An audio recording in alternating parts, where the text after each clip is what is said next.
केले 100 रुपये 130 रुपये है शाम के वक्त। इस वक्त 7:35 हो रहे हैं। मुल्तान रोड अवान टाउन से मुल्तान चुंगी तक का ब्लॉग। आड़ू की कीमत 180 रुपये आड़ू है। केला 130 रुपये। मीठा पता नहीं, मीठे वाला है ही नहीं। जापानी फल किस तरह दे रहे हैं यार? जापान यार ले आप फल का तो रेट दस दे। 400 रुपये हो गया। एलडी वाले लगता आ रहे हैं। 100 रुपये सेब। सेब का रेट 100 रुपये। केला 100 रुपये है।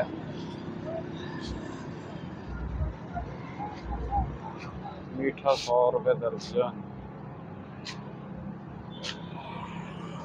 अंगूर 260 रुपये किलो।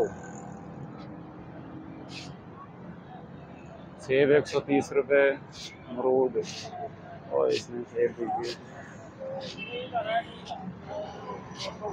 गर्मा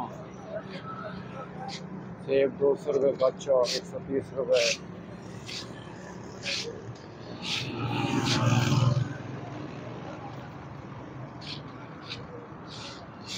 मीठा 100 रुपये। सेब 100 रुपये। केला 100 130।